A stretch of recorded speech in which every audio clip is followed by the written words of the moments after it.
Hello everyone and welcome to sunny Snetterton Circuit. We're here for the CSCC and it's the Paddock Show here at Snetterton. I'm Anthony Jordan. Joining me, Mark Werrell. Mark, how are we this morning? Yeah, really good. It's great to be back at Snetterton, and it's always nice to kick off a new season in motorsport, particularly with the Classic Sports Car Club, which are renowned for very varied grids, but also colossal entries and lots of familiar names back on the entry list for this weekend, but some new drivers and some really exciting new cars as well. There definitely is indeed, and we're going to hopefully take you a walk around this paddock and see what we can find out. And when you say a variety of cars, you are not wrong in saying that. I'm seeing cars from the 50s all the way to the 2000s here.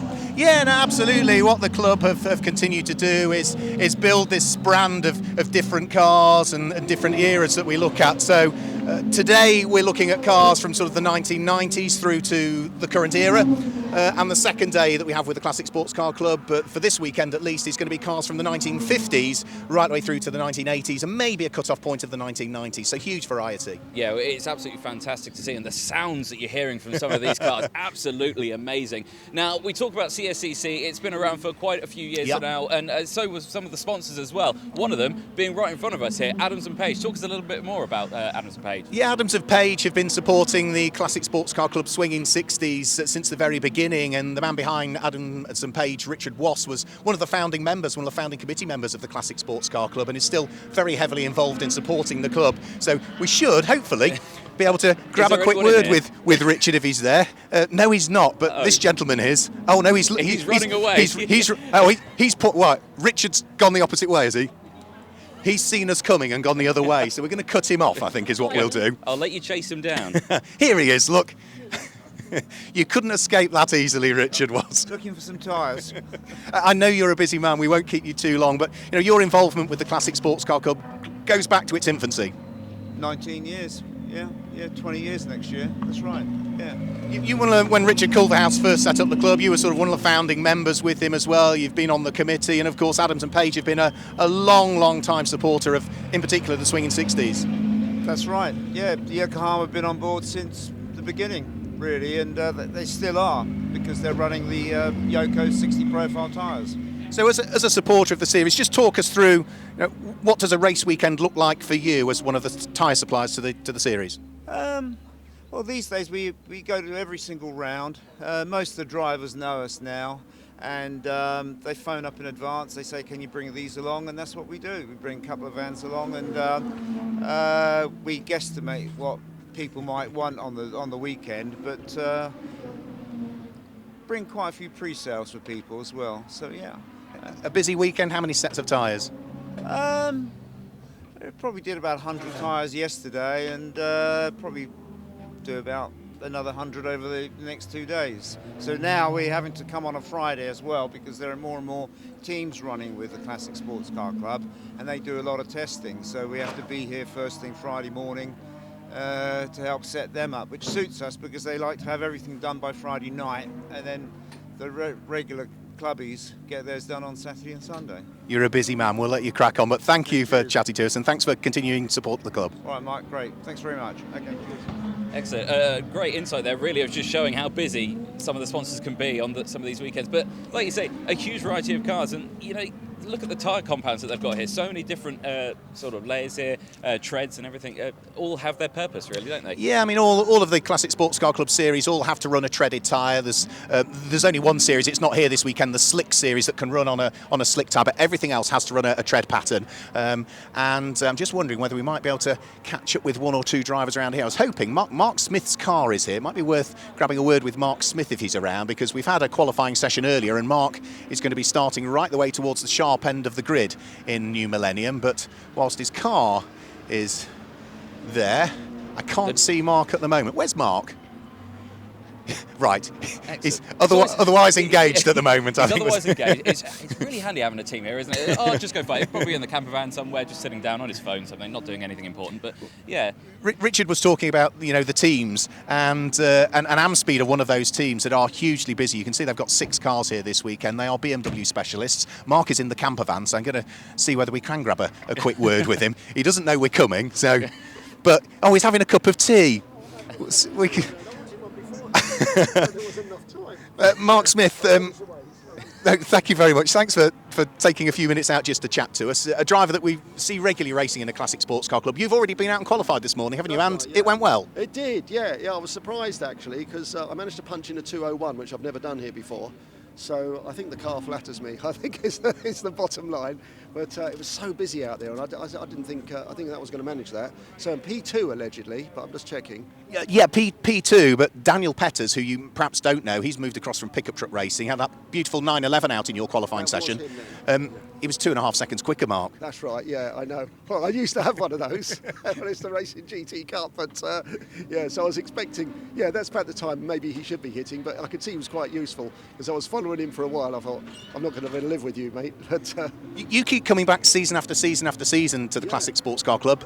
Why? Why this club? What attracts you? I think it's absolutely great. I love it. I mean, I do historic racing as well, just like in, but this gets my pulse jumping much more. I don't know, just loads of fun, loads of camaraderie, and good close racing and clean.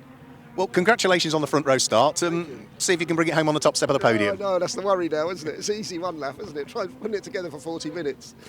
Well done. Cheers, thank you. So there we go, Mark Smith, one like so many drivers that just season after season after season keeps coming back to the Classic Sports Car Club. Well, again, it just shows the commitment that some of these drivers have to it, and it just shows with such a friendly and atmospheric paddock that they have here at Snetterton. It is great to see some of the drivers coming back season after season. Now, I just wonder if we can sneak through the paddock, because I'm seeing some beautiful Jaguars over there that I want to have a good close look at. Absolutely. So now the Jaguars do have their own separate championship, which used to always be a guest championship on the programme with the Classic Sports Car Club. A couple of seasons ago they decided they moved away to another club, but we still see quite a few of the drivers wanting to come out and join us in the Classic Sports Car Club. We've got David Stewart's number 28 Jaguar XJS that you'll be seeing in front of you very shortly. Colours of that, I don't know how far back your motorsport memory goes, but if you look at the colours of the number 28 Jaguar, looks very much like that the old Hesketh Formula 1 car from the 1970s.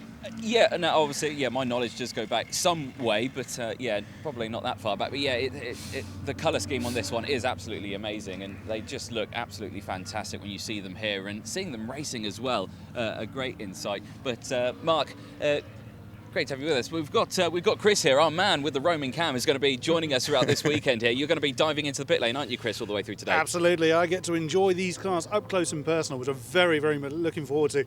And look at the incredible range of cars we've got. Jaguars, Porsches, the Caterhams out there at the moment. What more can you ask for? It's a petrol head lover's dream. It really is, isn't it, today? Now, the sun may be out, but the temperature here today, it's pretty nippy, isn't it? I think drivers are going to have to watch out there. It's somewhat cold, yes. Speaking to a number of drivers yesterday, they actually had to encounter sleet and snow during their qualifying sessions, which, for the 4.7 litre Tuscans, that was a bit of a challenge for them. But, yeah, and then 10 minutes later, it's glorious sunshine again. So it's cold, but the drivers know what they're doing. Yeah. A number of new cars here as well, so that's going to be an added challenge for the newcomers. Yeah, it really will be, as we're about to get run over, as every paddock walk happens. It's a common theme in our paddock shows. We usually get run over by a car. But yeah, no, seeing these cars and the racing that we've got here today, so many different classes. How many classes do we actually have racing this weekend?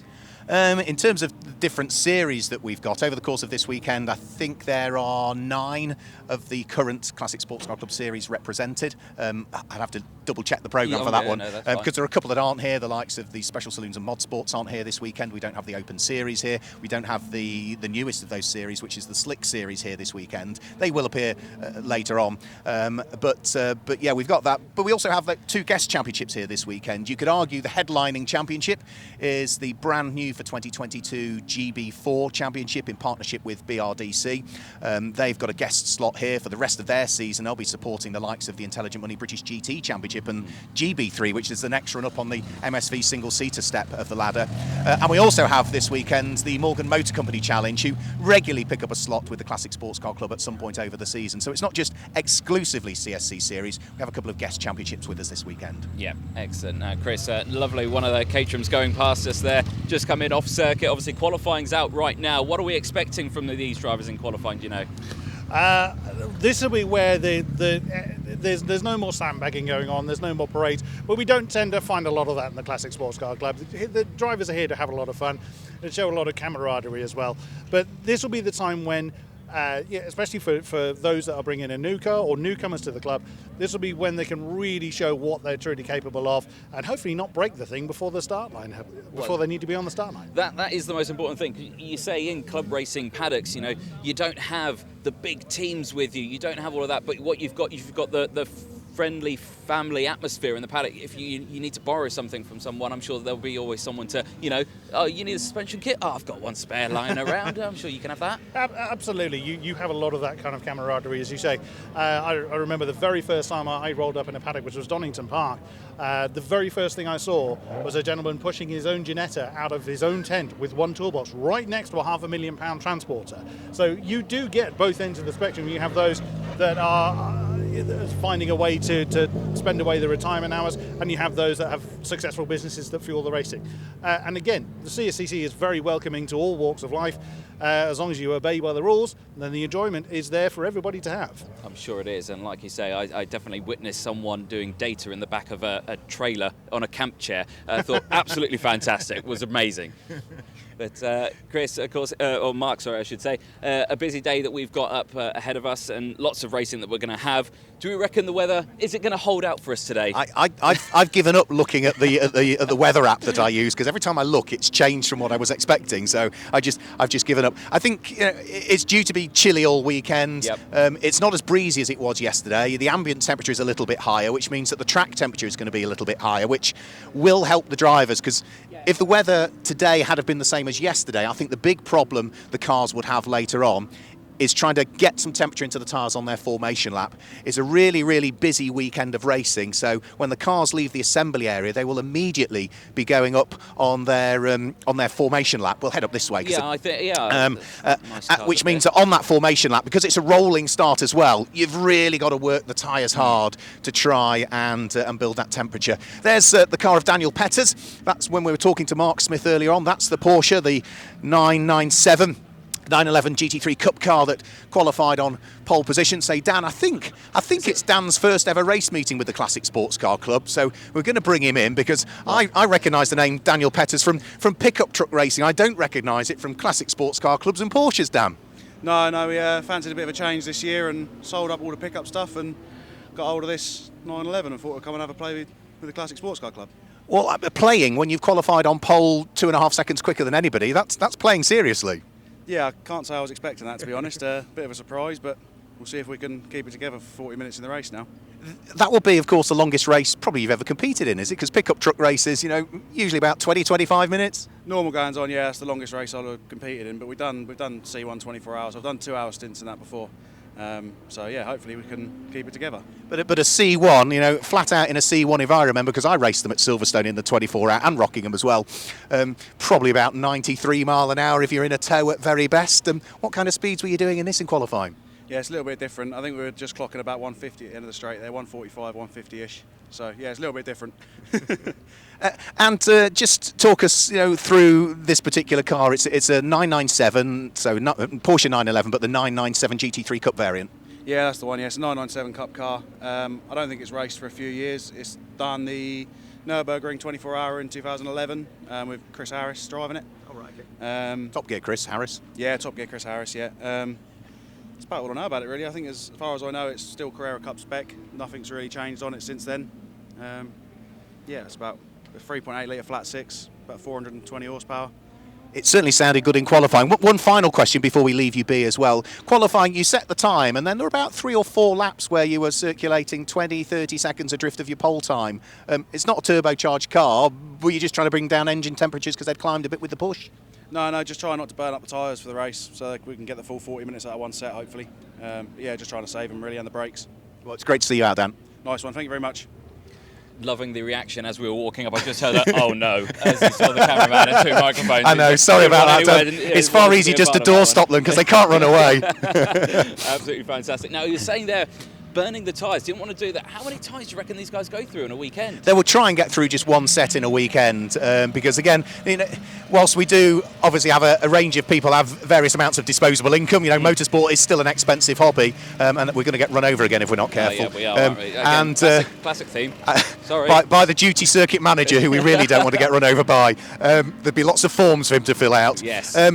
Lots have varying amounts of disposable income, but equally as much, it is still club racing. There might be a couple of drivers that might bung on a few tyres, but when you've got a half an hour qualifying session, a 40-minute race, you should be able to see a set of tyres through that without too much problem. Hopefully so, hopefully so. Now we've got a Caterham here right in front of us. Now, on the jack, it's got all of its wheels attached. Not sure why it's on the jack, but maybe we can find a driver who can tell us why. Well, hopefully Tim Davies. We've got a Tim Davis racing in the Magnificent Sevens here today, but we also have a Tim Davies racing in Magnificent Sevens, confusing in any way, which from a commentary perspective is makes a nightmare. Makes it an absolute nightmare. Yeah. So that's just. There is some tinkering going on. There's some here. tinkering. It's one of Team Leo's boys that's tinkering underneath, and the reason that they are tinkering, we might be able to have a word with Tim, and he might be able to shed a little bit of light on as to what tinkering is required. Tim? What's happening with the car at the moment? The back end of it feels really loose and it's wandering around on the straights, so I think there's something wrong at the back end of the car. Now... Being a novice in mechanic and race driving, thought it better to come in and have a look. I think that's a good call because you don't want that happening. But who's the man who's tinkering underneath?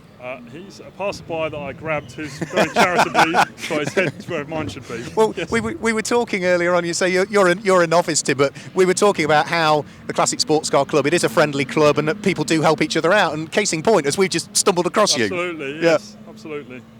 Well, well, hopefully you do find an issue there, and hopefully we can get it sorted out, and we'll see you out racing today, because it'd always be a shame, wouldn't it? But well, best of luck today, Tim. Enjoy your weekend. Cheers.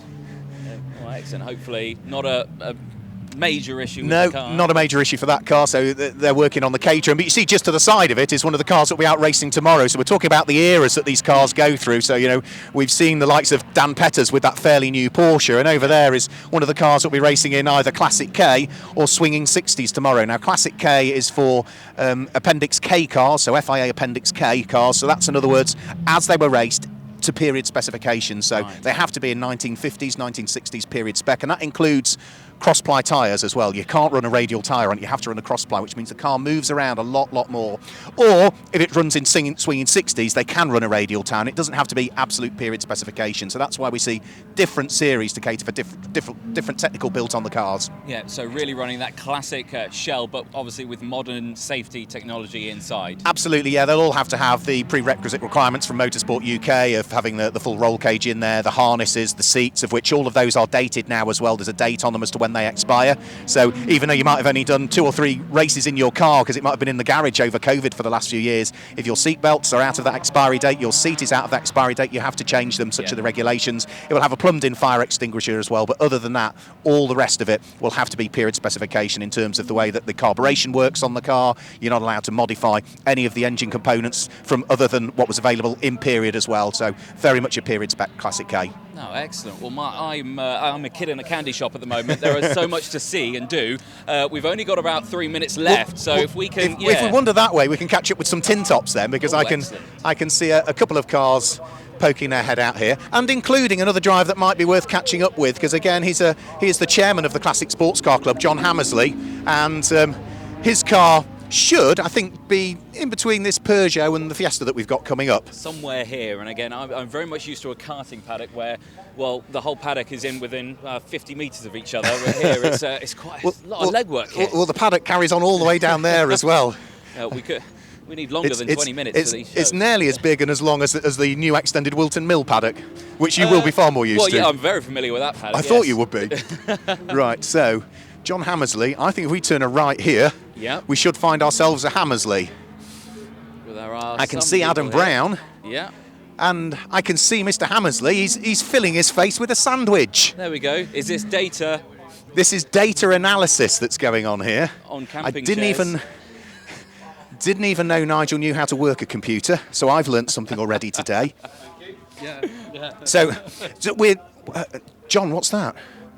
That's a racing driver breakfast if ever I saw one. Champions. The food of right. Before we put you on film, John, you've got a little bit of ketchup just in the corner. Never looks good. We've caught him right off guard here, haven't we, Mark? What? I did say earlier it's the best way to catch up with people. Don't give them a choice. Just doorstop them. Chairman of the club, Anthony. Oh, excellent. Nice to meet you. Hello there. Excellent. Well, what a day we've got. The first weekend of the year, are we not? Well, I was a little worried when I saw the snow coming down on the way to the circuit this morning. We were kind of worrying what tyres we'd put on there, but what a beautiful morning. It is. The sun's come out. It's there's no threat at the moment. But yesterday, I wish you hadn't said that. I really wish you hadn't said that. Now, commentators curse. It's a real thing, isn't it? They should make some medicine for it, shouldn't they? But no. From yourself here, the car looking lovely here, just behind us. The Volkswagen Scirocco, am I right in saying? It is, yeah, in its new livery for 2022. Back to the basic air construct livery that I first ran in 1977 and 78. In the Debenhams Ford Escorts. Correct. Yeah. Way before my time. I'm a 90s baby. I need to keep up here, I think. But a fantastic place to start the season. Snetterton, is it a personal favourite for you? It used to be. Don't say that too loud. There's someone from Snetterton. Yeah. I used to love the old circuit when we were doing the Will hires here. For me, no, I don't like the nature now. The stop-start doesn't flow well for me. But hey, it's the same for everybody. So I'll take what we've got. What times are we expecting you out there today, or what times have you been doing out there? Oh, slow. Yeah, we're timing me with the calendar today, to be honest. We're not using the stopwatch. No, Nigel's way quicker than me today. 71, I can't be as fast as I was when I was 30 or 40, but hey, I'm still here and I'm still racing and I'm having a ball, so yeah. Inspiration for me, racing at 71, that's where I want to be when I'm 70 years old. And for John, it's been, we're talking about Debenhams Ford Escorts in the 1970s. It's been racing every single year since then as well. Yeah. So it's. I haven't missed a year. Yeah, I should know better by now, really, shouldn't I? But the lads did remind me this morning on the way to the circuit that we're doing this for fun. Well, I must have been at 6:30 this morning with the snow coming down. I was beginning to wonder. But no, it's I wouldn't do anything different. Truly, I love racing with the club, being part of the club, helping to organise it all. Absolutely love it. Well, John, that's absolutely amazing. Thank you very much for taking your time out, and I'm sure get back to your breakfast, I think it was, and some data analysis. Food champions. Sorry, John. Thanks, John.